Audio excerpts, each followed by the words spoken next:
Assalamualaikum warahmatullahi wabarakatuh. Perkenalkan, nama saya Ahmad Hidayatullah dengan NIM 240 209 552 003 dengan mata kuliah Organisasi dan Arsitektur Komputer dengan dosen pengampu Pak Zainuddin R. Kasau. Di sini saya akan menjelaskan komponen-komponen komputer yang telah saya gambar. Baik, yang pertama saya akan menjelaskan tentang monitor, yaitu perangkat output yang menampilkan informasi dalam bentuk visual. Biasanya monitor menggunakan teknologi seperti LCD, LED ataupun OLED untuk menghasilkan gambar. Selanjutnya di sini ada keyboard. Keyboard di sini berguna untuk sebagai perangkat input untuk data teks, atau singkatnya atau sederhananya keyboard ini berguna untuk mengetik.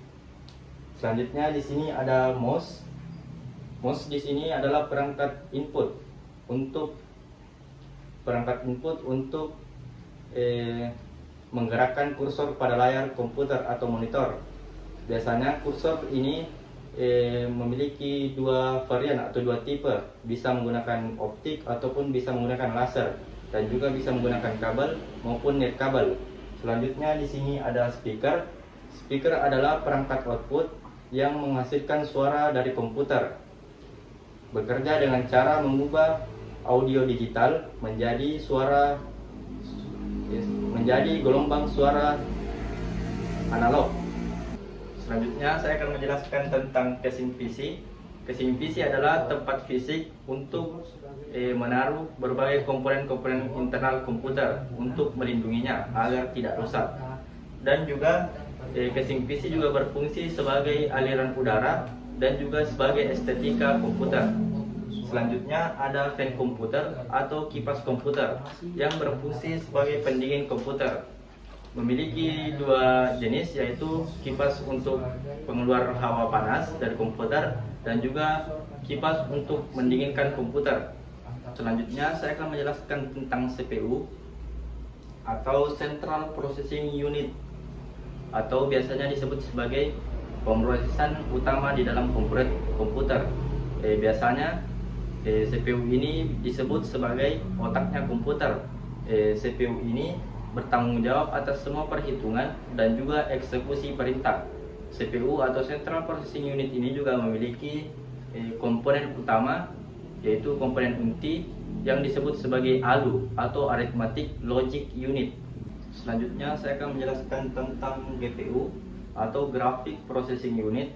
Adalah komponen yang dirancang untuk sebagai pemroses data visual dan juga grafis. GPU atau Graphic Processing Unit ini sangat berfungsi untuk rendering video, gaming, dan juga lain-lainnya, karena GPU ini berfungsi untuk meningkatkan kualitas gambar yang dihasilkan oleh komputer.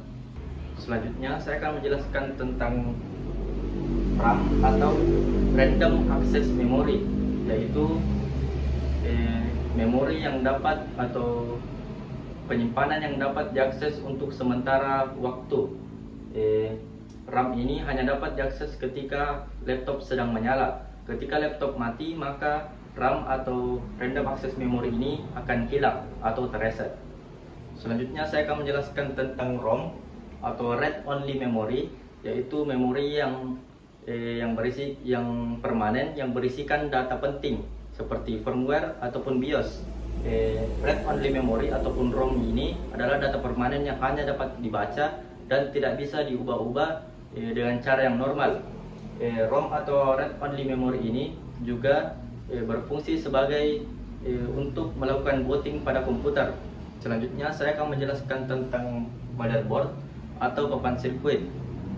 Papan sirkuit utama atau motherboard ini itu berguna untuk menghubungkan semua komponen-komponen yang terdapat di dalam komputer. Papan sirkuit atau motherboard ini memiliki tempat untuk seperti CPU, GPU maupun RAM. Motherboard atau papan sirkuit ini memiliki chipset untuk komunikasi untuk berkomunikasi antar semua komponen-komponen komputer. Selanjutnya dan yang terakhir itu ada power supply. Power supply di sini gunanya untuk menyalurkan daya kepada semua atau setiap komponen komputer yang ada di dalam komputer. Tanpa adanya power supply ini, maka komputer tidak akan bisa hidup. Baik, mungkin itu saja penjelasan dari gambar yang saya gambar ini. Kurang dan lebihnya mohon dimaafkan. Saya akhiri dengan ucapan wassalamualaikum warahmatullahi wabarakatuh.